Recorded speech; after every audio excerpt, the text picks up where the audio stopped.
Today I want to talk to you about the 3-step process of writing a rap song. And I just want to get a little bit into the behind the scenes talking shop about the different ways that we approach writing a song, different things that hold us up, and different things that cause us to get stuck, and also different ways that you can know when it's finished, when you've actually accomplished what you set out to do and you can call it done and move on to another one. So I like to think about writing a song in 3 steps. 1 is the beginning, 2 is the middle, and 3 is the end. So let's talk about the beginning. Where do you begin? How do you begin writing a rap song? It usually starts with some type of inspiration.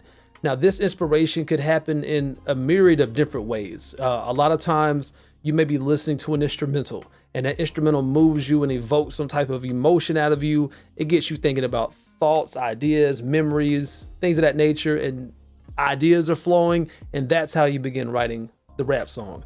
Or you may not even be listening to any beats whatsoever, and you just think of a dope punchline, a very witty punchline, and you end up formulating a whole concept of a song all around that one line just so that you can use it. Or maybe it's a cool combinations of words that you come up with that rhyme, and that might be what inspires you to write a whole song around it just so you can use those rhymes. So it doesn't really matter as much how you start, just start and follow the inspiration. Here's another one though. You don't always have inspiration too when you start writing a song. And this is one thing that I think holds some people back and causes them to procrastinate and not write a song, because they don't feel something out the gate from the very beginning, so they don't even try to write a song. And this is something I've learned personally just from coaching so many people throughout the years. I've literally written hundreds of songs with my students through my coaching service, and it forced me to have to show up and I have to write a song with you. We have to come up with ideas. There's that healthy amount of pressure to do it. And that's when I realized just show up and start working, start throwing ideas around. For an example, if you can't even think about something to write about, write a song about you not having nothing to write about. You could literally write a song about that, but just showing up and start throwing ideas against the wall, eventually some things are going to start sticking. Maybe it's just you listening to music or listening to beats or instrumentals or whatever. Just show up and start experimenting, start exploring, start playing around with ideas and expect things to happen, because that's usually how it does happen with me. I may not know exactly where things are going to go or how I'm going to get there, but I just show up and I know I will get there. It's just the process of how you get there. And that's what I wanted to talk to y'all about today, is the process of writing a rap song. Now, typically in the beginning stage of writing a song, I personally like to take a moment and start brainstorming ideas and start figuring out what's this baby I'm about to deliver going to be? What is this song going to be about? And that's one way to approach it. That's how I approach it a lot of times. But even with me, it's not how I always approach it, because I just told you, you may have a punchline, you may have rhyme schemes, that inspire you first. At some point in time, it's good to think about what's the direction you're trying to take this thing. And you may not have that always in the beginning. That's fine, because what a lot of people do, especially newer rappers, but this doesn't necessarily mean it's a mistake, but a lot of newer rappers will just think of the first thing that rhymes, or they just write down the first thing that comes to mind, and that's how they begin the song. And that's what I consider more like freestyle writing. And I'm not going to say that's a bad thing. That can be fun, and that can be cool, and it can actually work sometimes, for sure. But a lot of times it can get you in trouble as well if you don't come back to these techniques I'm talking about, as far as planning things out. At some point in time, you got to come back and ask yourself, usually, where's this going? What am I trying to do here? So the 2 main ways that you're going to start a song is either by brainstorming, just putting all these ideas down on paper, random ideas. They don't even have to be connected with each other. It's just what you're thinking of. Get it out your head, put it down, and then look at everything that's falling out of your head and see if you can piece some things together. See if you see some commonalities, some things that are connected that you feel inclined to maybe explore a little bit more. And that's how you can start building your concept for your song. Or the more freestyling method, which a lot of people do, which can be fun, but I say do that, but proceed with caution. Now, the second step of writing a song is what I would consider the middle. And when I think about the middle, I think about execution. At this point, you're executing whatever ideas you had from the first step. Now, but if you're freestyle writing, you don't really have anything you're executing. You're just kind of following and seeing where it goes and hoping it actually winds up somewhere cool and it all works out in the end. But for the people who are kind of freestyle writing, this is where they get stuck at a lot, because If you're letting the rhyme schemes kind of dictate the direction of the song, then you may find yourself kind of in an aimless spot. Like, okay, it started off cool, but I don't know where I'm going. I don't know what this is supposed to be, and you just get stuck. And if that's you, I would kind of take a step back at this point and look at what you've already written and treat that like I was telling you about step one, about how we brainstorm and we put our ideas down, and then we start figuring out, okay, what can I pull from that and build out of that?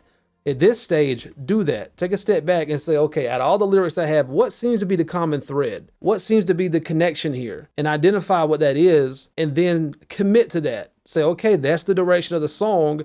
Now you may need to get rid of some things that don't connect with that or don't support that. You may have written some lyrics that don't really make sense in context with that. It may not support it. You may kind of get off on these little side tangents, you know, expounding upon things that don't really matter or don't really push the narrative of the song forward. Pay attention to those things, and you may need to get rid of some things at this point and then commit to that direction that you want to take the song and sit here and think about it. Okay, how can I take it from here and move it forward now that I know the direction of the song? It's so important to know the direction of the song. That way you know how to get to the finish line, you know, and that's where you have to devise some type of plan. You know, if the song is about this, where do you go with this? You know, you already know where you're at now. How can you progress that further? And it's helpful to think about it and be free of like not being boxed in by a bunch of lyrics and a bunch of rhyme schemes and stuff, but just play around, throw around different concepts and angles and perspectives that you could possibly take it creatively. And then once you do that, commit to it and now focus on executing that. The middle is all about execution. And also another thing that can throw us off in the middle is we can get too fixated on some of the things that we do to create ear candy, to make things sound catchier, like, you know, your rap flow, your punchlines or rhyme schemes. Any of these things, if you focus on them too much, they can take away from the direction of the song. You know, it's like, oh yeah, the rhyme sounds great, but the words that you're rhyming makes no sense with what it is that you're supposed to be talking about. Or yeah, the rap flow sounds dope and incredible, but the words don't make sense that you made fit those cadences that make up that rhyme scheme. Yeah, the punchline is dope, it's funny, but the song's supposed to be serious. Like, there's been plenty of times where I'm writing a song, I think of a dope punchline, and I'm like, it's not for this song. So I'll just save that. I'll say, okay, maybe that's the next song. Maybe I'm already finding inspiration for the next song.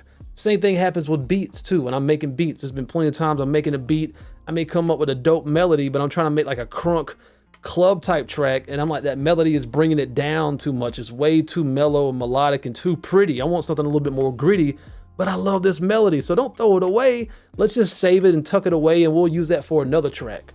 So sometimes when you're writing a song, you may not realize that you may be writing multiple songs at one time, but if you have direction, you can identify that's not for this song, that's for another song. So remember, the middle, step 2, is all about execution. And the third step is the end. And when I think about the end, I think about perfection. And when I say perfection, I don't mean that something is without flaws. I don't mean that something is perfect in the sense of there's nothing teensy weensy wrong with it. You know what I'm saying? Like, to me, the way I define perfect is whole. It's complete. There's nothing lacking. There's nothing else that you feel like needs to be added or nothing else that feels like it needs to be taken away. Perfection to me is satisfaction. I feel satisfied.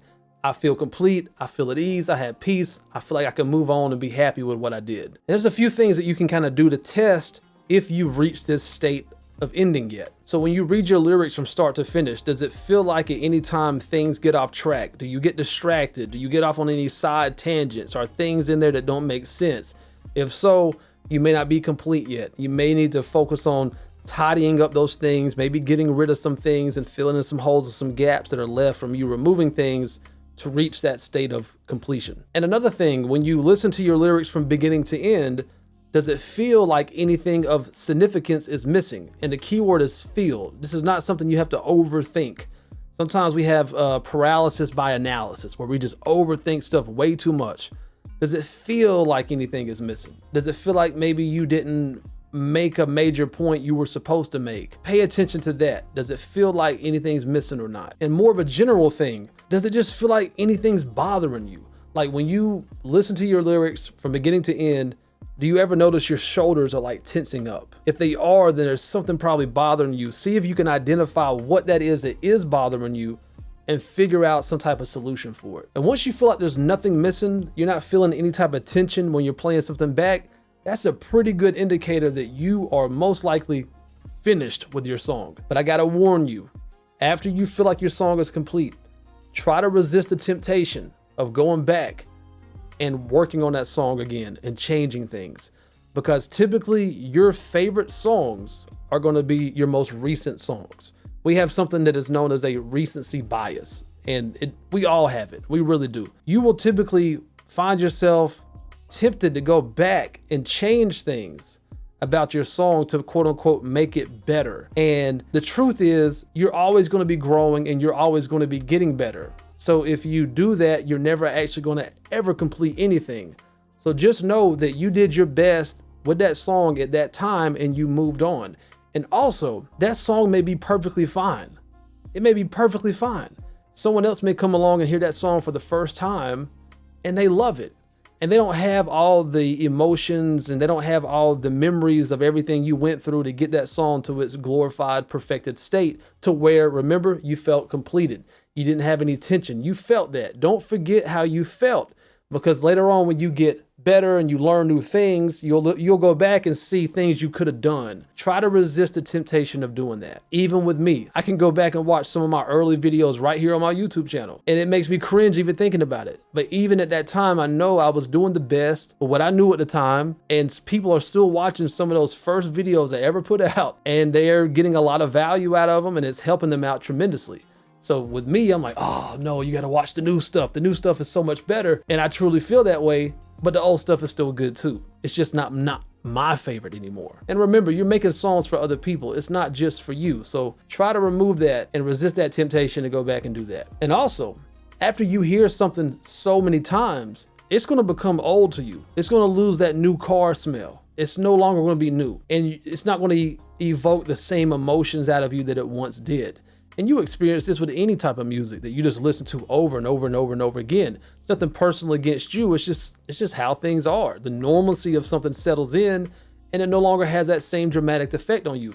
So you still may be resistant to go back and change things because you think it's no longer good, but it's not that. It's just no longer new. It's old to you now, and that's okay. And so if you really want to hear something new, then maybe it's time for you to write a new song. My name is Cole Mize with ColeMizeStudios.com, where I strive to make you a better rapper now. And if you're trying to perfect your rap skills, make sure that you get yourself a free copy of my ebook, The #1 Fundamental to Rapping, via the link in the video description below. And subscribe to this channel for more straight to the point, no BS, how to rap video tutorials just like this one. And always remember, when it comes to rapping, there's no rules. There's only techniques. Peace. Hey man, you see that subscribe button right there? Kill it, kill it, kill it, kill it, kill it, kill it, kill it. Oh, and don't forget the bell icon. Kill it, kill it, kill it, kill it, kill it, kill it, kill it. Hey, I know you see that like button, right? Kill it, kill it, kill it, kill it, kill it, kill it, kill it. And look at yourself in the mirror and tell yourself, today I'm gonna kill it, kill it.